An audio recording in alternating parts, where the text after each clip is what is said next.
अस्सलाम वालेकुम। Iran America मुज़ाकरात में अच्छी पेशरफ्त हुई और ख़ास तौर पर फील्ड मार्शल आसिम मुनीर के स्टे के दौरान जो तेहरान के अंदर उन्होंने मुलाकातें की और वहाँ से वाशिंगटन तक जो पैगाम रसानी हुई, उसके नतीजे में कुछ मामलात के अंदर जो तनाव था उसमें कमी आई है। कुछ आगे बढ़े, कुछ एक दो इशूज़ के ऊपर अभी लगता है मामलात हल तलब हैं।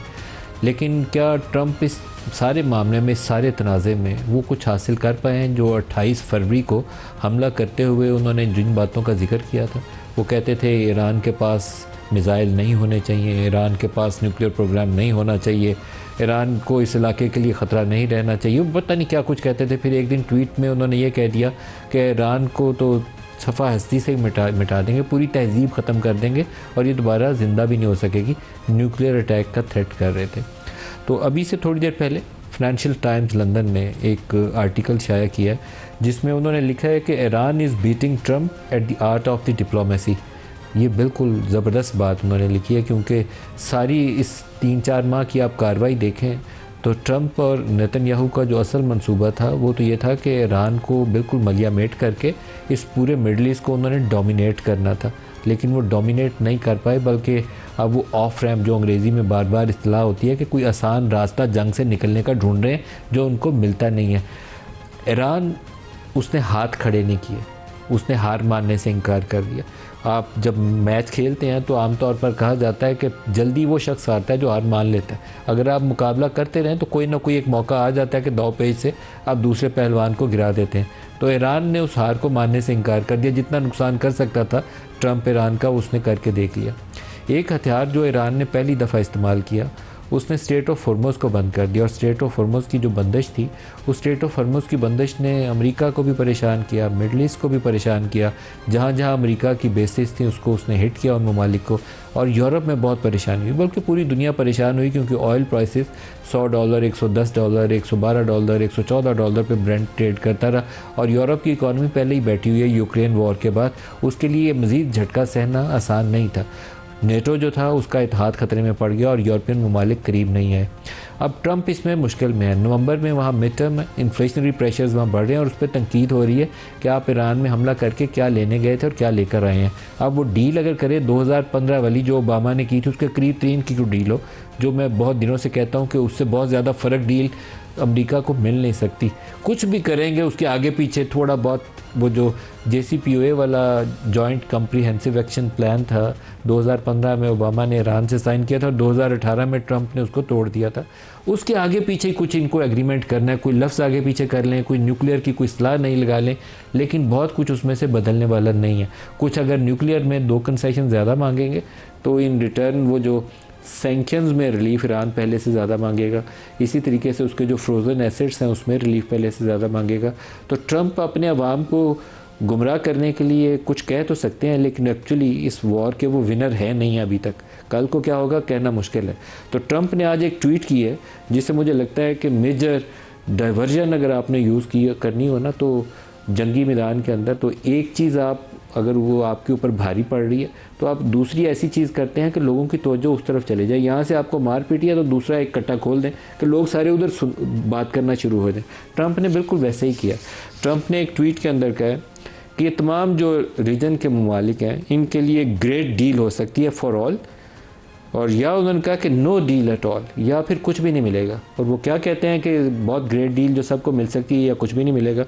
वो कहते हैं कि मैंने बात की है मोहम्मद बिन सलमान से, MBZ से, UAE से, फील्ड मार्शल आसिम मुनीर से, पूरा नाम लिखा उन्होंने, फील्ड मार्शल सैयद आसिम मुनीर शाह, इनसे भी बात की है। टर्की से एर्दोआन से बात की है, कतर में बात की है, सीसी से इजिप्ट में बात की है, जॉर्डन में किंग अब्दुल्ला से बात की है, बहरीन में बात की है। बात क्या की है? बात उन्होंने कहा है कि आप सारे ममालिक पाकिस्तान समेत अब्राहम एकॉर्ड का हिस्सा बन जाए। अब ये देखें, ये इतना बड़ा ये एटम बम है जो अभी धमकी दे रहे थे ईरान में चलाने का, वहाँ चलाया नहीं गया, लेकिन यहाँ पे इस बयान के अंदर वो उसी एटम बम को चला रहे हैं। सऊदी अरब में इस चीज़ को करना आसान नहीं है। वो बादशाहत है, फैसला कर लें तो कर भी सकते हैं, लेकिन आसान नहीं है। वहाँ जो कंजर्वेटिव राइट लीनिंग एलिमेंट है वो MBS की सख्त अल्फाज में मुखालफत करेगा। वो अभी तक ओके दरमियान में है, क्योंकि मोहम्मद बिन सलमान ने बहुत इंटेलिजेंटली एक म्याना रवैया अख्तियार किया। उन्होंने वो अप्रोच अख्तियार नहीं की जो मोहम्मद बिन जायद ने अख्तियार की UAE के अंदर। UAE को तो वो बिल्कुल वो कहना चाहिए कि इसराइल की झोली में जाके बैठ गए। उनकी पॉलिसीज़ भी वैसे ही हैं, उन्होंने उसको अब्राहम अकॉर्ड भी बना ली, एम्बेसी खोल ली, और जितनी नंबर ऑफ़ फ़्लाइट्स इस वक्त दुबई और तेल अवीव के दरमियान में शायद किसी और मुल्क के दरमियान में नहीं चलती हो, इतना ज़्यादा उनका इंटरेक्शन बढ़ गया। मोहम्मद बिन सलमान ने इससे उलट किया, उन्होंने एक मुतवाज़न पॉलिसी अपनाई। इलाके के ममालिक के अंदर भी अगर आप देखें तो सूडान, सोमालिया, यमन, इन मुल्कों में मुतहारिब ग्रुप हैं जिनको यूएई सपोर्ट करता है और इसराइल उसके साथ है, और सऊदी अरब उससे उलट ग्रुप को सपोर्ट करता है। तो अभी तक वो मुतवाज़न जगह पे खड़े हैं। क्या इतना आसान है मोहम्मद बिन सलमान के लिए कि वो इसको इब्राहिम अकॉर्ड का हिस्सा बनने का फ़ैसला कर लें? डिस्पाइट द फैक्ट कि वहाँ बादशाहत निज़ाम है, ये आसान नहीं है फ़ैसला। और पाकिस्तान के लिए तो बहुत ही मुश्किल है। पता नहीं पाकिस्तान का नाम ट्रंप साहब ने किस सोच से ले लिया। अब इसका एक तरीका तो ये हो सकता है कि ISPR इसके ऊपर रिबटल जारी कर दे कि नहीं, हम नहीं जारी कर सकते, या बेसिकली तो ये फॉरेन ऑफिस की डोमेन है, फॉरेन ऑफिस को कहना चाहिए कि हमारी स्टेटेड पॉलिसी क्या है। लेकिन शायद इस वक्त जो फील्ड मार्शल का रोल है कि एक तरफ उन्होंने ट्रंप से बात करनी है, मार्को रूबियो कहते हैं कि मैं रोज़ाना फील्ड मार्शल से डिस्कस कर रहा होता हूँ, ट्रंप कहते हैं मेरे फेवरेट फील्ड मार्शल हैं, ईरानियन लीडरशिप कहती है हमारा तो एक ही साल से और वो पाकिस्तान है, तो बड़ी नाजुक पोजीशन है। ट्रस्ट है एक दोस्त की तरीके से जीता हुआ आपने तेहरान से भी और वाशिंगटन से भी। मकसद उसका यह है कि उस जंग का खात्मा करना है, दोनों को करीब लेकर आना है।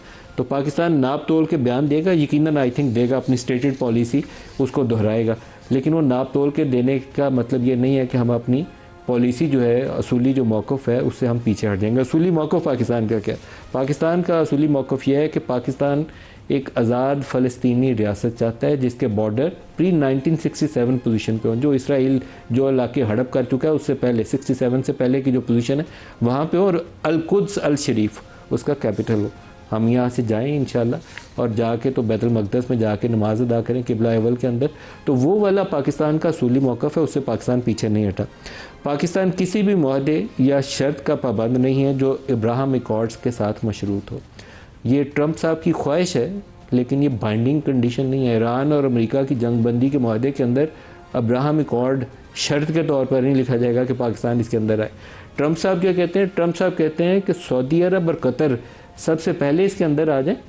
ये उन्होंने अपनी ट्वीट के अंदर लिखा है कि सऊदी अरब और कतर सबसे पहले इसके अंदर आ जाएं, वो साइन करें इस प्रोसेस को, और फिर तमाम मुसलमान ममालिक जिनका उन्होंने नाम लिखा है वो सारे इसका हिस्सा बन जाए। एक या दो उन्होंने कहा एक्सेप्शंस हो सकती हैं जिनकी वो मजबूरियों को अंडरस्टैंड कर सकते हैं। तो एक दो एक्सेप्शन में पाकिस्तान तो यकीनन है, पाकिस्तान उसका हिस्सा इस तरीके से बन नहीं सकता जब तक दो रियासती हल जो है वो असूली तौर पर हो ना जाए और फ़लस्तीन की सेटिस्फेक्शन के मुताबिक ना हो जाए। फ़लस्तीनी कहे कि हाँ ये ठीक है, हमें काबिल कबूल है, तो तब तक तो हम इस मसले पे आगे नहीं बढ़ सकते। दूसरा, ईरान को वो ऑफ़र कर रहे हैं कि आप भी चाहें तो आप प्रेसिडेंट ऑफ यूनाइटेड स्टेट्स से आपका अगर मुआहदा हो जाता है तो आप भी इस ग्रेट डील का हिस्सा बन सकते हैं और एक ब्रॉडर कोलिशन का हिस्सा बन सकते हैं। तो ईरान के लिए भी काम आसान नहीं है। ईरान क्या सोचेगा कि वो लेबनान को बेच खाएगा, हिजबुल्लाह को बेच खाएगा? तो ये चीज़ें आसान नहीं है। ट्रंप साहब की ख्वाहिशात हो सकती हैं या एक मेजर डाइवर्जन हो सकती है कि इन ममालिक के अंदर एक नई बहस छेड़ दें या अपने लोगों को सेल कर सकें या नेतन्याहू को सेटिस्फाई कर सकें, क्योंकि नेतन्याहू जब से ये पीस डील की करीब आने की बात आती है वहाँ से सख्त रद्दमल आता है। एक्सियोस जो रन की जाती है, जो एक ग्रुप है जो बहुत करीब है, जो इसराइली इंटेलिजेंस का सेटअप है उसके बहुत करीब है, तो वो कहते हैं कि जिस दिन ट्रंप ने नेतन्याहू को कॉल करके बताया है कि वो ईरान मुआहदे के करीब है, और ये बेसिकली वही अंडरस्टैंडिंग थी जो फील्ड मार्शल आसिम मुनीर ने ईरानियन क़यादत के साथ बैठ के एग्री की, तो नेतन्याहू का बड़ा सख्त रद्दमल था। वो बहुत परेशान हुए हैं कि ये ट्रंप क्या कह रहे हैं, क्योंकि ईरान तो ये इसराइल तो ये चाहता है कि ईरान का कुछ बचे ही नहीं। उसकी तो ख्वाहिश यही है ना कि मुसलमान मुल्कों पे सारों पे कब्ज़ा कर ले, या मुसलमान मुल्क सऊदी अरब, यूएई, बाकी कतर, ईरान ये आपस में भिड़ पड़े और ख़ुद से एक दूसरे को मारते रहें और उसका काम आसान हो जाए। तो वो सारा कुछ पाकिस्तान ने रोका हुआ है, वो कुछ करने नहीं दिया। तो ये मुख्तलिफ़ लोगों की ख्वाहिशें हैं। आइंदा आगे क्या होगा उसके ऊपर आज के प्रोग्राम में हम बात करेंगे, और हमारे साथ जो मेहमान शख्सियात हैं, एडना मारूफ डिफेंस एनालिस्ट हैं, डॉक्टर आदिल नजम हैं, मारूफ तजिया कार हैं और इंटरनेशनल अफेयर्स के हवाले से इनकी बहुत गहरी नज़र है। दोनों को खुशामदीद कहते हैं। डॉक्टर आदिल नजम, आप ही से पूछते हैं, पहले इब्राहिम अकॉर्ड्स के ऊपर बड़ी तफसीली किस्म की ट्वीट है, आप क्या देखते हैं पाकिस्तान, सऊदी अरब, इन ममालिक की क्या पोजीशन होगी गोइंग फॉरवर्ड? देखें नदीम साहब, बहुत शुक्रिया। आपने जो अपने इब्तदाइये में बात की वो सारी आपने पहले उसका एक एनालिसिस जो है वो बिल्कुल दुरुस्त है। I have little to add to it, लेकिन मेरे ख्याल में ये जो ट्वीट है ये एक और ट्रक की बत्ती है, इसको इतना सीरियसली लेना चाहिए। ये ट्रक की बत्ती इसलिए है कि आप किसी तरफ जा रहे हैं, पीछे बत्ती ट्रक की देखते हैं, दूसरी तरफ निकल जाए। ये एक बुजुर्ग शख्सियत जो रात को नहीं सो सके, उन्होंने सुबह जो है जो कुछ आया वो उगल दिया। उस ट्वीट में आपको नजर आता है कि उसको गौर से पढ़ें कि वो सोची समझी नहीं है। जब शुरू की है तो ही डिडंट नो कि how he would and it. लेकिन मेरे ख्याल में अगर इसको आपने तज्जिया करना ही है तो इसका this is not Trump speaking, this is Netanyahu speaking. और आपने बिल्कुल जैसे कहा कि उसमें आउट भी है, ये भी है। बेसिकली हमने देखा यही है, और अब तो बिल्कुल क्लियर है कि जब जब ट्रम्प और फिर रूबियो ने बात करनी शुरू की कि जी हम करीब हैं, तो एकदम आपने अमेरिका में देखा कि जो एक गुफ्तगू जो है वो एक हायर लेवल पे पहुंच गई और ट्रम्प साहब पे बहुत प्रेशर आ गया। मेरे ख्याल में ये उनकी सियासत का, ना सिर्फ इस टर्म का, दोनों टर्म्स का सबसे बड़ा पॉलिटिकल चैलेंज जो है वो इस वक्त फेस कर रहे हैं। और वो पॉलिटिकल चैलेंज जो है वो जंग नहीं है, वो पॉलिटिकल चैलेंज उनके अंदर की जो उनकी कंस्टिट्यूंसी है उसमें है। एक तो वो हॉक्स थे और इसराइल वाले थे जो पहले ही पुश कर रहे थे कि हमें तो डील अच्छी नहीं लगती। आपने देखा कि उनसे लिंडजी ग्रैम हो या एक्सियस हो या न्यूयॉर्क टाइम्स हो, एकदम जो है ना वो ऊपर होना शुरू हो गया कि जी ये तो हार है और फलान है। दूसरा ये कि बहुत सारे ऐसे लोग जो जंग के खिलाफ थे, जो ये सोचते थे कि ये जंग अच्छी बात, was not a good idea for the US, कि ये यूएस के लिए अच्छी नहीं थी, ये अच्छा फैसला नहीं था। They also started saying rightly कि यार ये तो सरेंडर करने के लिए तो बेसिकली ईरान जो है वो जीत जाता है। और उसमें खुसूसन जो हमने जो इजराइल और नेतन्याहू से प्रेशर देखा कि हमें इसमें क्या मिलेगा। देखिए, ये मैंने और आपने पहले भी बात की है, इस जंग में 3 फरीक थे और उसमें एक फरीक दोनों फरीकों से बड़ा था। ये जो सारी मुसाइलत शायद से हो रही है, नेगोशिएशन, ये तो उन 2 फरीकों में हो रही है ना। जंग तो इसराइल ने शुरू की, इसराइल के कहने पे अमेरिका आया, उसकी मजबूरी में ईरान आया।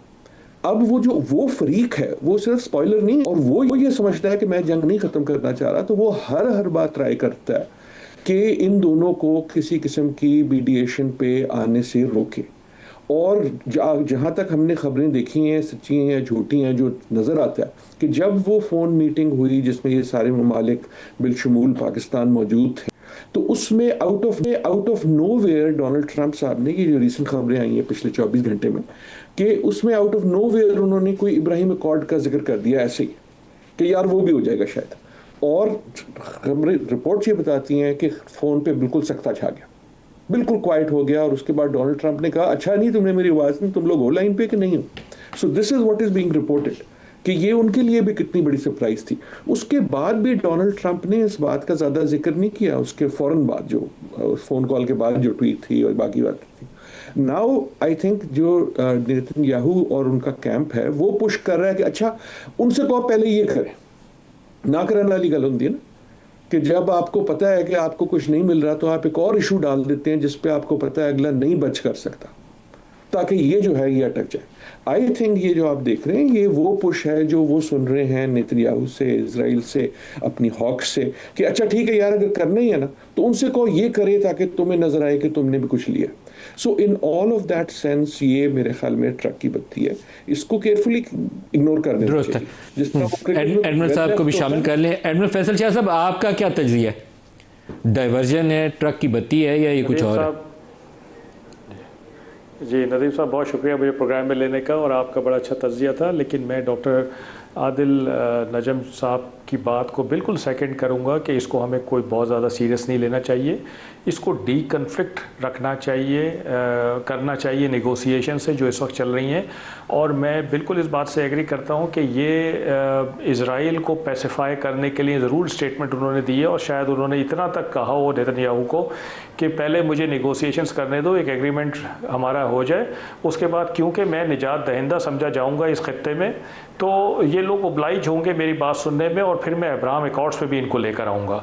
तो आपको पता है कि ट्रंप साहब जो हैं वो तो आए दिन क्लेम करते रहते हैं, भड़के मारते रहते हैं, बड़े बड़े दावे करते हैं, फिर यू टर्न भी ले लेते होते हैं।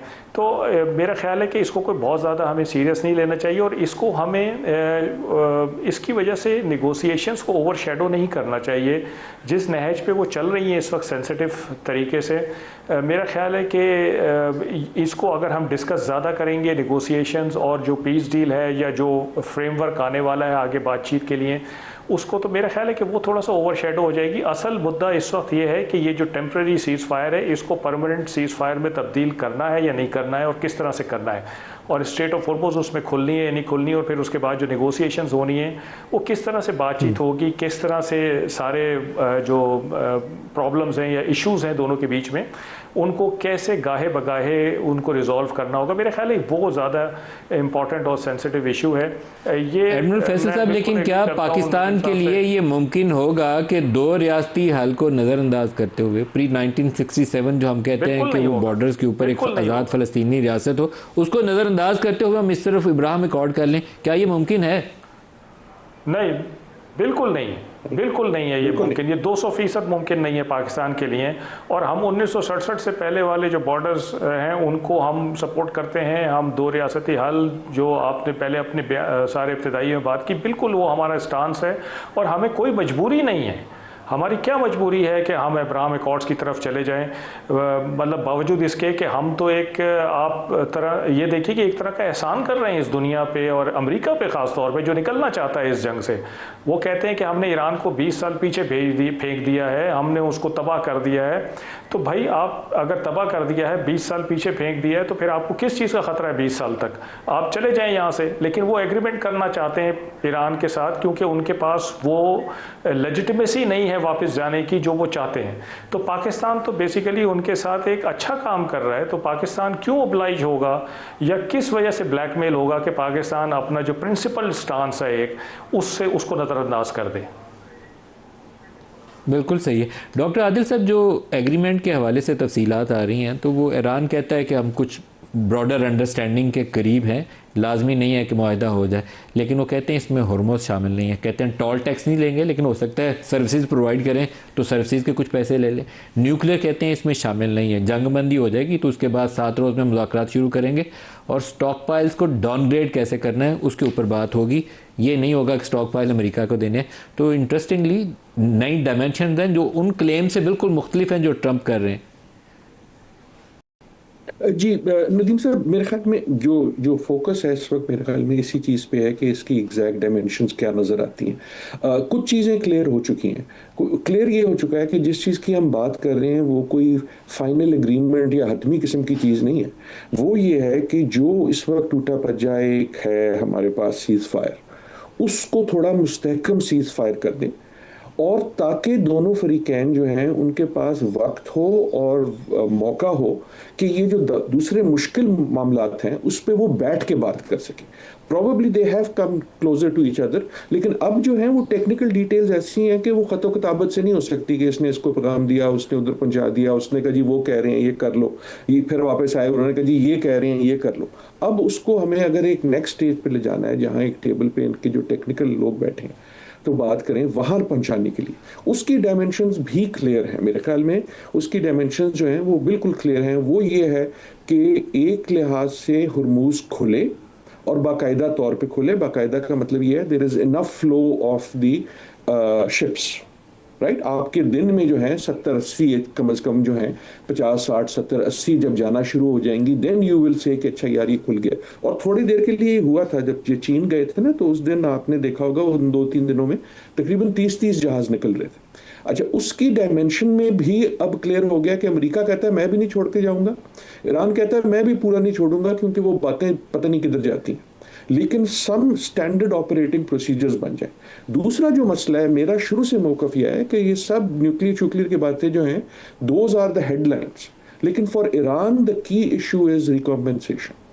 वो ये कि किसी न किसी किस्म की एक इकोनॉमिक पे ऑफ होगा, वरना ये सारी जो आपने ये जो क़यामतें देखी हैं ना सिर्फ पिछले 90 दिन, उससे पहले भी, उसको देखने का क्या फ़ायदा हुआ, क्या कीमत मिली ईरान को। अब उसका सूरत क्या है? अभी तक ईरान ये कह रहा था कि जनाब उसकी सूरत ये कि हम टोल लेंगे, तुम आओगे उधर एक टिकट लोगे फिर आगे निकल जाओगे। वो जो है ना सिर्फ अमेरिका, इंटरनेशनल कम्युनिटी के लिए बहुत मुश्किल है, क्योंकि उसमें जो है इंटरनेशनल लॉ के बड़े मसाइल हैं। फिर दूसरी जगह भी क्या यही होगा, क्या मलाक्का में भी यही होगा, क्या साउथ चाइना सी में भी यही होगा, बहुत सारे मसाइल हो जाएंगे। But that can happen in other ways. मेरे ख्याल में जो हम ट्वीट की बात कर रहे थे, उससे ज़्यादा अहम खबर यह है कि इस वक्त ईरान का एक डेलीगेशन कतर में मौजूद है, राइट। उसकी कई सिग्निफिकेशंस हैं। आई थिंक उसकी सिग्निफिकेशन एक ये है कि ये जो भी फाइनेंशियल किस्म की बात होगी ना, आप टोल नहीं लेंगे, लेकिन अनऑफिशियली किसी किस्म के वही ममालिक आपको अगर सपोर्ट कर देते, आपके अकाउंट अनफ्रीज हो जाते हैं। ईरान के लिए बहुत इंपॉर्टेंट ये है कि जो सैंक्शंस हैं, इसलिए जो क्लॉज है वो सबसे इंपॉर्टेंट है, चाहे वो ग्रेजुअल लूजनिंग हो, चाहे वो अल्टीमेट लूजनिंग हो, ईरान के लिए वो इंपॉर्टेंट है। तो मेरे ख्याल में जो बार्गेन है ना, जिस वक्त भाव हो रहा है दुकान में जो हो रहा है ना कि नहीं इतने का या उतने का, वो इन दो चीजों पे हो रहा है कि स्टैंडर्ड ऑपरेटिंग प्रोसीजर बिल्कुल सही। क्या होगा, एडमिरल फैसल शाह और साहब, दूसरा ये कि वो आपकी फाइनल एग्रीमेंट के हवाले से क्या असेसमेंट है, क्योंकि that should happen with in next few days. नहीं, फाइनल एग्रीमेंट से अगर आपकी मुराद है ये अभी जो इसको ये MOU no final agreement mean letter of intent या ब्रॉडर अंडरस्टैंडिंग जिसके ऊपर फर्दर डिस्कशन होंगी, उसकी तरफ क्या letter of intent admiral final Faisal Shah agreement नहीं साहब, होगी। एडमिरल फैसल शाह एक गुजारिश मुझे मैं एक जुमले में खत्म एक जुमले में खत्म कर दूंगा, सॉरी एडमिरल साहब। लेटर ऑफ एग्रीमेंट जो है मेरे ख्याल में वो पहला स्टेप होगा फाइनल एग्रीमेंट, जिसमें ये न्यूक्लियर वगैरह चीजें भी आएंगी। सॉरी, बिल्कुल सही। एडमिरल फैसल जी साहब, नदीम साहब, मेरा ये ख्याल है कि जो जिस चीज़ पे इस वक्त काम हो रहा है वो एक फ्रेमवर्क है जो कि तय किया जा रहा है कि आगे जो बातचीत होनी है वो उसका एजेंडा क्या होगा, वो किस तरह से बातचीत आगे चलेगी। क्योंकि दोनों तरफ की अगर आप डिमांड्स देखें तो वो एक टेंजेंट हैं दोनों, और तो दोनों की डिमांड्स को एड्रेस करना, उनको आपस में बातचीत करना, एक मिडिल ग्राउंड पे लेकर आना, आई थिंक वो एक बड़ा सीरियस मामला है और बड़ा लंबा मामला है, उसमें टाइम भी लगेगा, तो वो बाद में होगा। लेकिन इस वक्त मेरा ख्याल है एक फ्रेमवर्क एग्री हो जाएगा कि हम इस टेम्पररी सीज फायर को परमानेंट सीज फायर में तब्दील करते हैं, स्ट्रेट ऑफ हॉर्मुज़ को खोलते हैं और साइमल्टेनियसली हम बातचीत का आगाज़ करते हैं। वेन्यू, डेट, ये सब चीज़ें उसमें डिसाइड हो जाएंगी। देखिए, ट्रंप साहब को वापस जाना है और उनके पास बकौल उनके वो तमाम ट्रॉफीज़ हैं जिनका उन्होंने शुरू में जिक्र किया था कि मैंने उनकी लीडरशिप मार देनी है, मैंने उनकी मिलिट्री कैपेबिलिटी ख़त्म कर देनी है, मैंने उनका न्यूक्लियर पोटेंशियल ख़त्म कर देना है, इंफ्रास्ट्रक्चर डैमेज कर देना है, विल टू फाइट ख़त्म कर देनी है। ये सब ट्रॉफियाँ वो कहते हैं वो ले चुके हैं। एक ट्रॉफ़ी जो वो नहीं ले चुके हैं, जो वो लेना चाहते हैं, वो है स्ट्रेट ऑफ हॉर्मुज़ का खुलना, जो वो किसी भी तरह के प्रेशर डाल के ईरान से नहीं ले सके हैं उसका कंट्रोल। तो वो ये जो फ्रेमवर्क होगा, इसके नतीजे में अगर स्ट्रेट ऑफ हॉर्मुज़ खुल जाती है तो ट्रंप साहब के पास वो ट्रॉफ़ी भी आ जाएगी और वो कन्वीनियंटली अपनी डोमेस्टिक ऑडियंस को एड्रेस कर सकेंगे कि देखो मैंने अपने सारे ऑब्जेक्टिव्स तय कर लिए हैं, अब एग्रीमेंट होना है जो कि मैंने ओबामा के दौर से बेहतर करना है, JCPOA प्लस करना है। उसमें 3.67% पे एनरिचमेंट कर रहा था ईरान, अब वो 15 साल तक 0% हो जाएगा, तो ये एक प्लस पॉइंट हो जाएगा। उसमें अगर ईरान और कोई जैसे प्रॉक्सीज को सपोर्ट कर रहा था तो अब नहीं करेगा क्योंकि उसकी इकॉनमी नहीं बर्दाश्त कर सकती ये चीज़। तो इस किस्म की चीज़ें प्रेजेंट करके वो JCPOA प्लस प्रेजेंट कर देंगे और अपनी ये 6 ट्रॉफीज़ दिखा देंगे।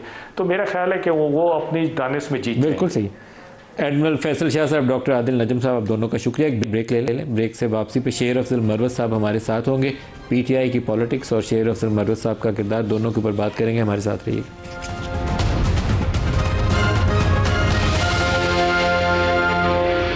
प्रोग्राम में दोबारा खुशामदीद कहते हैं। शेर अफजल मरवत साहब ने वफाकी आइनी अदालत के सामने एक दरख्वास्त डाली है जिसमें उनकी इस्तदा ये है कि जो अली अमीन गंडापुर को वज़ारत आला से हटाया गया, वो एक ऐसे शख्स, इमरान खान की तरफ कह रहे हैं, एक ऐसे शख्स के कहने पे हटाया गया जो सज़ा याफ्ता है।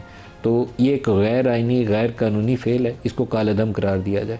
ये बहुत इंटरेस्टिंग डेवलपमेंट है क्योंकि शेर अफजल मरवत जो है वो PTI की वजह से जाने पहचान जाते हैं और वो चाहते हैं कि अली अमीन गंडापुर बहाल हो जाए और सुहेल अफरीदी जो है वो उनकी आइनी हैसियत नहीं है, उनके किए हुए फ़ैसले भी दुरुस्त नहीं है, उनकी छुट्टी करा दी जाए। और उसके साथ ही एक नई डेवलपमेंट ये हुई है कि सुहेल अफरीदी बैरिस्टर गौहर के घर में मोहसिन नकवी साहब, जो बड़ी सेंट्रल फिगर हैं PTI के इस्टेब्लिशमेंट से, अगर कोई भी मामला बनने हैं या बिगड़ने हैं या आगे चलने हैं तो उसका रास्ता मोहसिन नकवी साहब के ज़रिए जाता है। तो उससे खुफिया मिले भी हैं। तो दोनों बातें जानने के लिए तफसीलात, हमारे साथ मेहमान है आज शेर अफजल मरवत साहब। आपका बहुत पहले तो ये बताइएगा इतला ये है कि उसके ऊपर फ्री कैन को नोटिस जारी हो गए, ये इतला है। अभी तफसीलात आएंगी तो प्रोग्राम के अंदर शेयर कर दूंगा। तो ये तो बहुत बड़ी डेवलपमेंट होगी अगर नोटिस जारी हो जाए और सुबह सुहेल अफरीदी और अलीमीन गंडापुर दोनों अदालत के सामने खड़े हो, या जिस भी तारीख को केस लगता है। देखिए, वैसे अगर नोटिस जारी हो गए हैं तो मैं खुद इससे इतना इल्म नहीं रखता हूँ, क्योंकि अदालत का नोटिस रिस्पोंडेंट को जाता है, पिटिशनर को नहीं जाता है। लेकिन हो सकता है आपकी इतला दुरुस्त हो। अभी इब्तदाई इतला है, डिटेल आएगी तो अभी आपसे शेयर कर दूँगा। जी, ये आपने जो इंटरव्यू में बात की ना कि मैंने ये कहा कि इमरान खान सज़ा याफ्ता शख्स हैं, मैंने ये कहा है कि इमरान खान ने ये असूल कानून मुरतब करवाया सुप्रीम कोर्ट से। वो कैसे?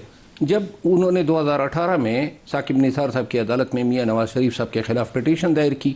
यही प्रोपोजिशन थी कि चूँकि नवाज शरीफ साहब सज़ा याफ्ता है और डिसक्वालीफाइड है, तो लिहाजा ये खुद जब बादशाह नहीं बन सकता है तो बादशाह घर भी नहीं बन सकता है। सेनेट के उम्मीदवारों को टिकट दिए जो थे। उनके दस्तखत से सेनेट के टिकट जारी हुए थे, जी हाँ, वो तमाम कैंडिडेट्स को इंडिपेंडेंट कर दिया गया था। अदालत ने कहा ये नहीं जारी कर सकते। जी हाँ, तो और वो इमरान खान की दरखास्त पे हुआ था फैसला। जी, वो ये फैसला पिटीशन का जो उन्वान है वो इमरान अहमद खान नियाज़ी वर्सेस मियां मोहम्मद नवाज शरीफ, रिपोर्टेड जजमेंट है। अब ये मैं जब यहाँ कॉन्स्टिट्यूशनल कोर्ट में गया तो दो मैंने प्ली उठाई। एक आर्टिकल 130 की बात की है, जिसमें ये कहते हैं ना कि इस्तीफ़ा जब भी कोई वज़ीर आला देगा तो उस इस्तीफ़े के लिए शर्त, जो वाहिद क्वालिफ़िकेशन या शर्त है, वो ये है कि वो किसी असर से, किसी इन्फ्लुएंस या दबाव से पाक होना चाहिए। तो वो तो इमरान खान ने लिखा है कि खान के ईमा पे मैं दे रहा हूँ, और फिर दूसरे इस्तीफ़े में भी लिखा है, फिर असम्बली की तकरीर में भी ये कहा, और इससे पहले जो है सलमान अकरम राजा साहब ने अडियाला जेल के सामने बाहर आके ये ऐलान किया था कि खान साहब ने यह फैसला किया है कि इनको हटा दें, उनको लगा दें। तो एक तो 130 का जो है वो, और कॉन्स्टिट्यूशनल कोर्ट का काम ही है कि आईनी तनाजुर में देख लें कि कोई फेल जो है वो आइन के मुताबिक हुआ है या नहीं। और दूसरा जो था वो ये खान का असूल था। तो लिहाजा चूँकि मैं वकील हूँ और मैं अगर एक चीज़ पे मजबूर हो के कॉन्स्टिट्यूशनल कोर्ट चला गया तो उस लीगल प्रोपोजिशन का तो मैंने फ़ायदा उठाना है। यानी वकील जो है वो हर उस असूल का फ़ायदा उठाता है जो उसके केस को तक़वियत देता है, चाहे वो आपके अपने वालिद के ख़िलाफ़ क्यों ना हो। तो लिहाजा मैंने वही प्रोपोजिशन उठाई। ये गर्चे खान को सज़ा जो हुई है, मैं हमेशा समझता आया हूँ कि अनजस्ट है, लेकिन फिल वक्त जो कानून है, जो एरियार की जो मैकेनिज़्म है, इसके तहत तो सज़ा हुई है। तो आपको लगता है सुहेल अफरीदी की नौकरी खतरे में? देखिए, ये तो दिलों का हाल तो अल्लाह जानता है, और ये भी अल्लाह को इल्म है कि आने वाले वक्त में क्या होगा।